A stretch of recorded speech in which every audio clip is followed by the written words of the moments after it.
নাইৰালগা চৰাঞ্চলত ৰাষ্ট্ৰীয় প্ৰেছ দিৱস পালন।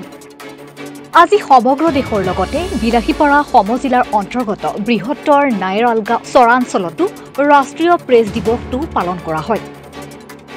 দিৱসটো উপলক্ষে নাইৰালগা প্ৰেছ ক্লাবৰ প্ৰতিষ্ঠাপক সভাপতি তথা জ্যেষ্ঠ সাংবাদিক হজৰত আলীৰ সভাপতিত্বত এখন মুকলি সভা অনুষ্ঠিত হয়। লগতে ৰাষ্ট্ৰীয় প্ৰেছ দিৱসৰ লগত সংগতি ৰাখি আলোচনা চক্ৰ অনুষ্ঠিত হয়। অসম চৰকাৰৰ পেঞ্চনাৰ প্ৰাপ্ত সাংবাদিক মোছলেমউদ্দিন আহমেদ, নাইৰালগা আৰক্ষী চকীৰ ভাৰপ্ৰাপ্ত বিষয়া শ্বাহজাহান আলীয়ে বৃক্ষৰোপণ কৰে। আজিৰ প্ৰেছ দিৱস সন্দৰ্ভত আলোচনা চক্ৰ অনুষ্ঠিত হয়। বিষয় আছিল বিলাসীপাৰা চৰাঞ্চলৰ সাংবাদিকৰ ভূমিকা।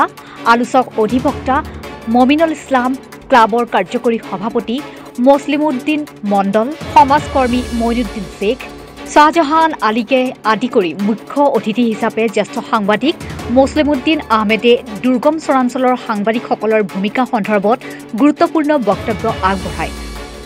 আৰু লগতে আমছুৰ প্ৰাক্তন নেতা জাহিৰুল ইছলাম উপস্থিত থাকি বক্তব্য আগবঢ়ায়। ৰাতিপুৱা ক্লাবৰ পতাকা উত্তোলন কৰে নাইৰালগা প্ৰেছ ক্লাবৰ সভাপতি হজৰত আলী আৰু সমূহীয়াকৈ স্মৃতি তৰ্পণ কৰে। আৰু দিৱসটোৰ শেষত অভ্যৰ্থনা সমিতিৰ সভাপতি নেহুজুল হকে শলাগৰ শৰাই আগবঢ়ায়। ৰাষ্ট্ৰীয় প্ৰেছ দিৱস উপলক্ষে আমি নাইৰালগা প্ৰেছ ক্লাবৰ উদ্যোগত আমি কেইবাটাও কাৰ্য আমাৰ সম্পন্ন হৈ গ'ল। আমি ৰাষ্ট্ৰীয় পতাকাখন আমি উলহ মালহেৰে উত্তোলন কৰিলোঁ। তাৰপিছত স্মৃতি তৰ্পণ, তাৰপিছত আমি কেইবাটাও অনুষ্ঠানত ইতিমধ্যে বৃক্ষৰোপণ হৈ গ'ল। আমি মুকলি মঞ্চত আজি আমাৰ মুখ্য অতিথি বিলাসীপাৰাৰ পেঞ্চনপ্ৰাপ্ত সাংবাদিক লেখক সাহিত্যিক মোছলেমউদ্দিন আহমেদে ৰাষ্ট্ৰীয় প্ৰেছ দিৱস উপলক্ষে যিখিনি বিতংভাৱে ব্যাখ্যা কৰিলে এইখিনি আপোনালোকে ভালকৈ জানিব পাৰিলে। লগতে আমাৰ চৰচাপুৰীৰ সাংবাদিকসকলৰ ভূমিকা এই সন্দৰ্ভতো আমাৰ উপস্থিত থকা আমাৰ উকিল তথা এডভকেট কেইজনমানে আছিলে। আমাৰ চৰ পৰিষদৰ কেন্দ্ৰীয় সভাপতিও আছিলে, এখেতেও ভালকৈ বিতংকৈ বুজাই দিলে। গতিকে আমি আহ্বান জনাম যে আমাৰ এই নাইৰালগা প্ৰেছ ক্লাবটো আগৰ পৰাই বহুত উন্নত হৈছে, উন্নত হৈ থাকিব।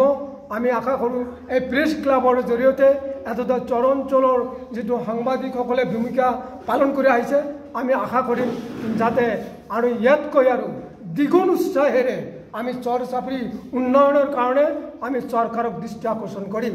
আৰু এই ক্লাবলৈ যাতে কোনো সাংবাদিকে যাতে এই বিভ্ৰান্ত কৰিব নোৱাৰে তাৰ কাৰণে আমি চেষ্টা কৰিম। আচ্ছা, প্ৰেছ দিৱস উপলক্ষে কি জনাব আজি আমাৰ কাৰণে বিশেষকৈ নাইৰালগা প্ৰেছ ক্লাবৰ আজি সৰ্বপ্ৰথম আমি ৰাষ্ট্ৰীয় প্ৰেছ দিৱস উদযাপন কৰিলোঁ। খুব উলহ-মালহেৰে আমি আজি এই প্ৰেছ দিৱসটো পালন কৰিলোঁ।